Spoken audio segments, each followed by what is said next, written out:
Olá, tudo bem com vocês? Eu sou a professora Daniele Decanini e hoje eu vou falar um pouquinho sobre, na verdade, continuar falando com vocês sobre a histologia do tecido muscular, tá? Porém, mais especificamente sobre o tecido muscular estriado cardíaco e o músculo liso. Bom, então o músculo cardíaco, ele é um músculo estriado também, porém a organização interna do músculo e o tamanho da fibra muscular, ela é diferente do músculo esquelético e por isso algumas características que a gente vai apresentar para vocês hoje, tá bom? Então, mostrando nessa imagem aqui um coração. Nessa base aqui, ó, mostrando o músculo cardíaco, né, a camada do miocárdio, que é do músculo cardíaco, e aqui uma imagem de um corte, mostrando nesses dois desenhos aqui o músculo cardíaco num corte transversal e aqui mostrando a fibra num corte longitudinal.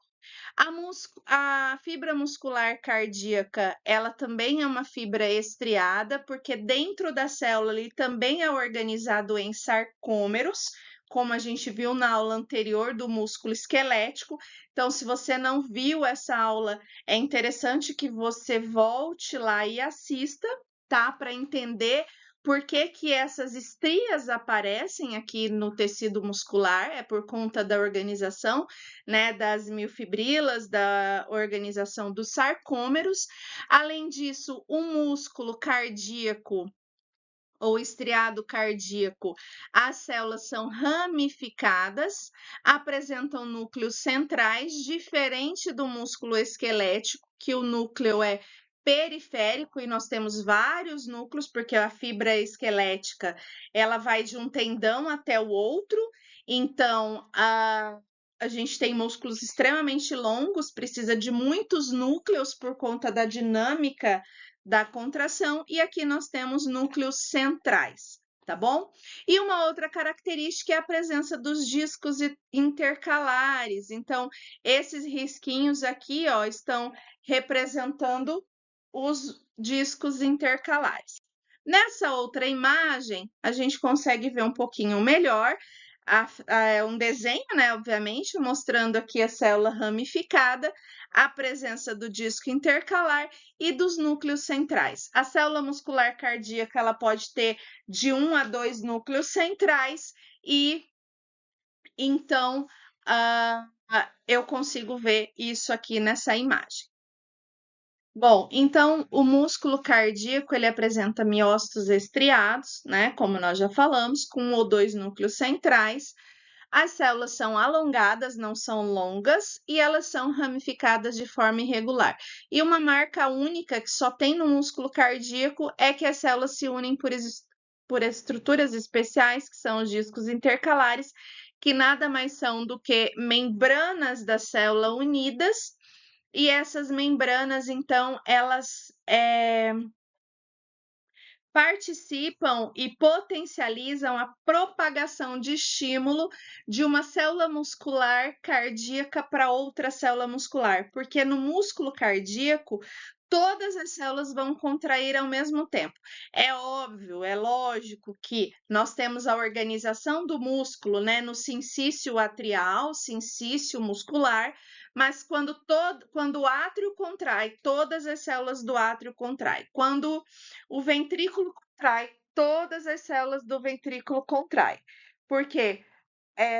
As células são unidas por esses discos intercalares e isso permite que uma célula propague o estímulo para outras células e todas contraem ao mesmo tempo. E essa contração é involuntária, não depende da nossa vontade, diferente do músculo esquelético, embora a gente não seja uma voluntária, mas é meio inconsciente, né? Mas quando eu penso, na verdade, eu não sei o que eu tô pensando, mas quando eu quero mexer o braço, eu quero mexer o braço. E o coração, ele não depende desse tipo de estímulo, é uma contração involuntária. É uma contração vigorosa e rítmica, e esse ritmo é mantido, é garantido por conta desses discos intercalares. Nesse slide aqui tem um desenho, né, do que seria uma visão histológica e aqui uma imagem 3D para representar então aqui essa estrutura aqui, que é a membrana dessa célula, tá? E essas membranas unidas formam o que a gente chama de disco intercalar. Então, as fibras do músculo cardíaco se organizam em feixes bem compactos, são alongadas entre si e se unem através dos discos intercalares. E como eu já disse, é típico da musculatura cardíaca. Só tem isso no músculo cardíaco, é uma marca registrada. Quando eu olho uma imagem histológica e eu vejo os discos intercalares, eu não preciso ter nem dúvida que eu estou falando aqui de um músculo cardíaco. Além disso, eu consigo observar aqui, ó, os núcleos bem evidentes. Essa é uma imagem histológica de um corte transversal, que eu vejo então, um corte longitudinal, que eu consigo observar o disco intercalar e as estrias transversais. E aqui também a característica da célula ramificada. Nessa outra imagem é a mesma coisa, mas aqui não é um desenho de imagem histológica, como no slide anterior. Aqui são fotos reais da histologia, porém com colorações diferentes. Aqui é uma coloração que mostra em espaços intersticiais, os vasos sanguíneos em azul claro e a fibra muscular num roxo, né?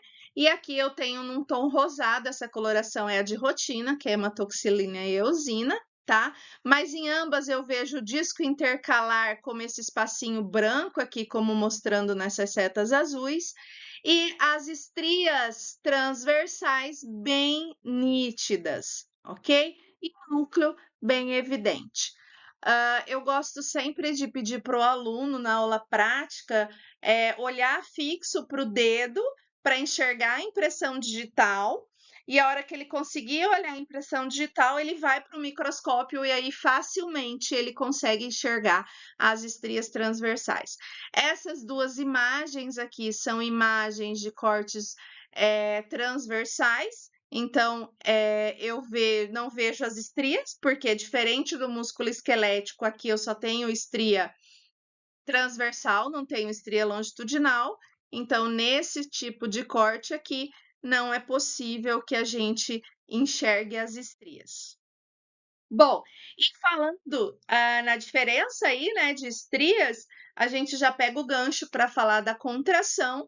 Nós já falamos bastante sobre a contração do músculo esquelético, então aqui eu não vou mostrar de novo aquele esquema de contração, eu vou apontar somente as diferenças.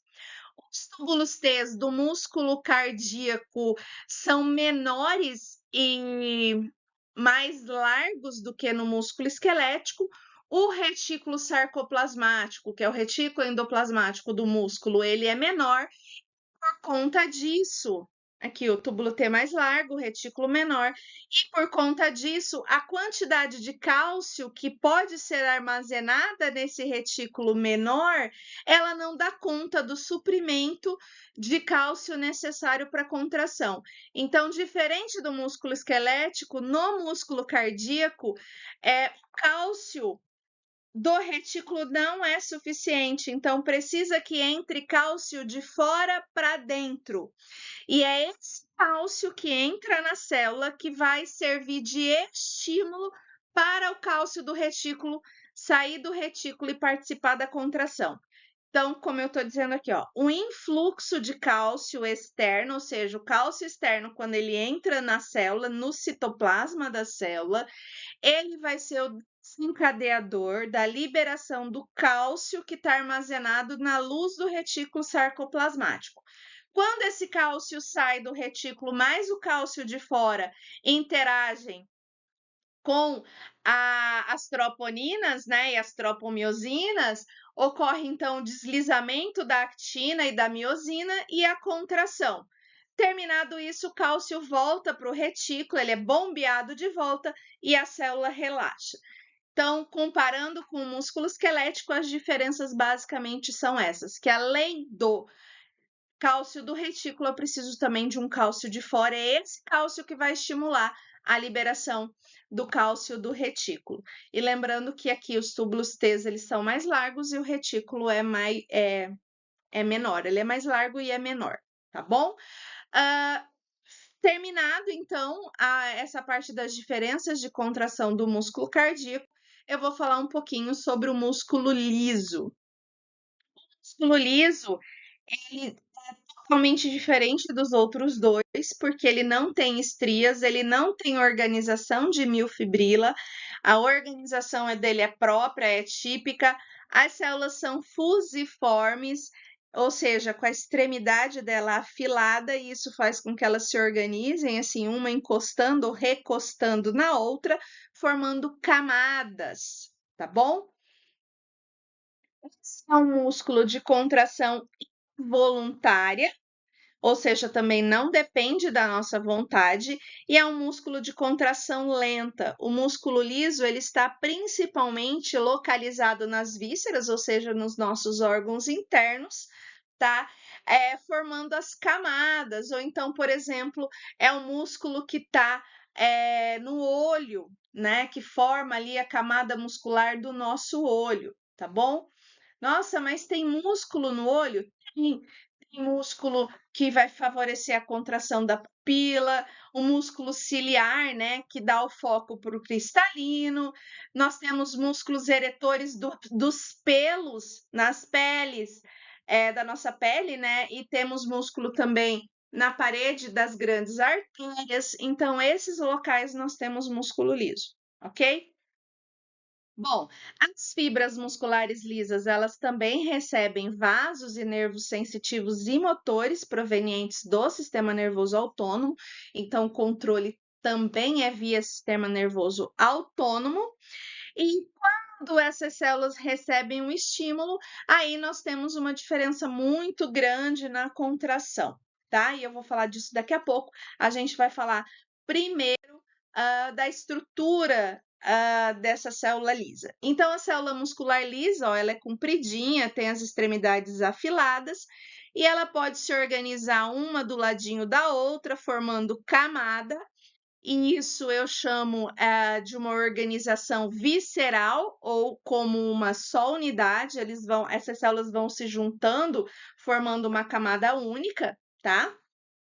Que é a camada muscular dos órgãos internos, ou então ela se organiza de forma desestruturada, que eu chamo de organização multiunitária.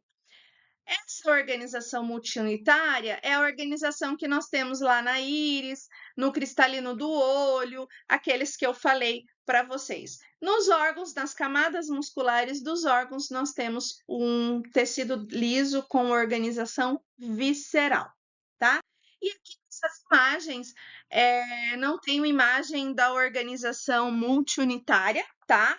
É muito mais comum que a gente veja imagens histológicas da organização visceral, e nessa daqui eu tenho um corte longitudinal de uma camada muscular lisa.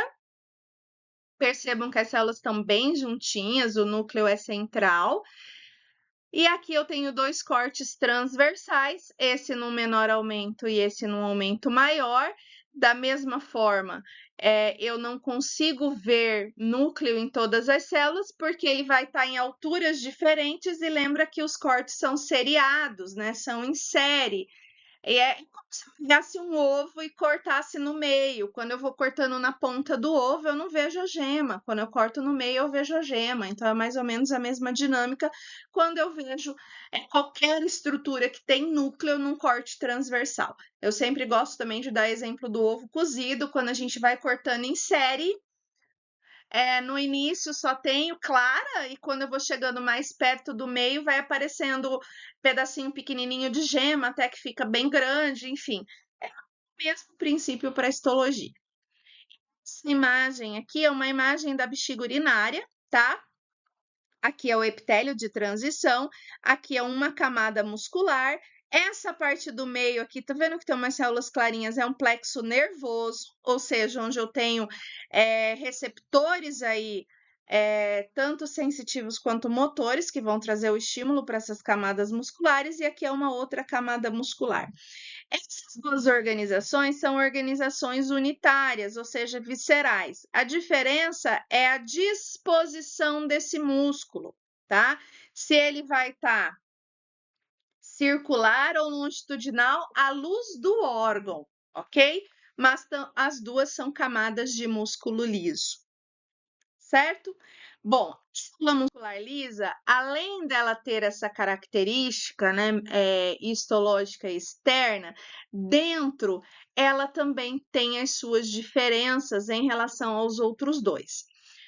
Em todas as células, tá, do corpo humano, nós temos uma estrutura associada à membrana plasmática que é chamada de citoesqueleto. E uma das proteínas do citoesqueleto celular é a actina, que aqui está representado por esses risquinhos aqui, ou filamentos de actina. Essas células têm, tá, esse cinturão de actina. O que vai mudar é a distribuição. E nas células com capacidade muscular, essa actina precisa interagir com a proteína contrátil, que é a miosina, que se organiza formando os filamentos, igual a gente mostrou na aula anterior, tá? Bom, qual que é a diferença aqui? Nas células musculares estriadas, nos sarcômeros, nós temos a actina e a miosina formando o sarcômero. Então, quando ocorre o estímulo para a contração, uma desliza na outra e está pronta a contração. Aqui não. No músculo liso, a miosina ela não está sempre ligada aos filamentos de actina, esses corpos densos, que são pontos de ligação entre os filamentos de actina, tá vendo aqui circundando a parte interna da membrana plasmática da célula. E quando ocorre o estímulo para a contração, é que os filamentos da miosina vêm, interagem com os filamentos da actina e ocorre a contração. Então, que essa miosina vai vir lá do citoplasma e vai saber que ela tem que interagir aqui. Porque no músculo liso tem uma outra proteína que é a chamada calmodulina, que é fundamental para esse processo, tá? Então, quando a membrana do músculo liso recebe o estímulo vindo, né, pelo sistema nervoso autônomo, o cálcio, os íons de cálcio que estão no retículo sarcoplasmático, eles vão para o citoplasma e se ligam a essa outra proteína que é chamada de calmodulina. Quando o cálcio interage com a calmodulina, ela vai formar um complexo que vai liberar a miosina. A miosina na célula muscular lisa, ela está bloqueada.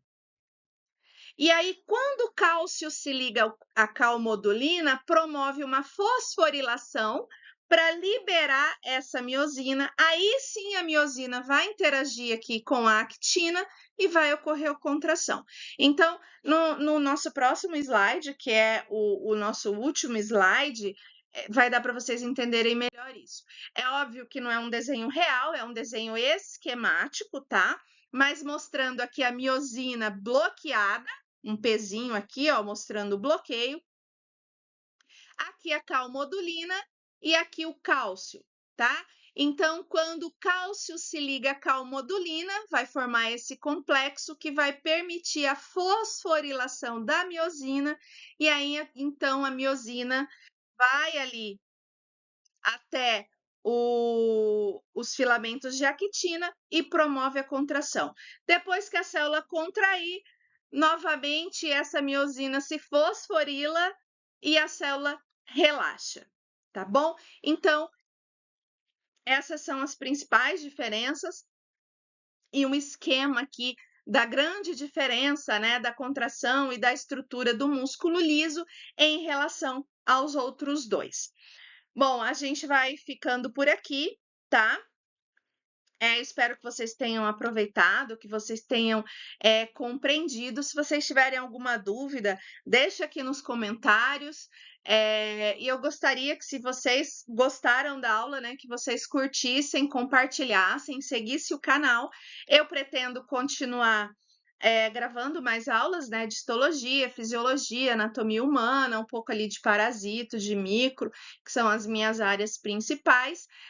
E para isso eu preciso saber se vocês estão gostando, se vocês têm interesse. Então sigam o canal, curtam esse vídeo, compartilhem e eu espero vocês nos próximos vídeos, tá? Um grande abraço, fiquem com Deus e eu espero que eu possa realmente estar contribuindo para o aprendizado e a evolução, né, de cada um de vocês aí dentro de cada objetivo, qualquer ele que seja, tá bom? Eu vou ficando por aqui e até o próximo vídeo.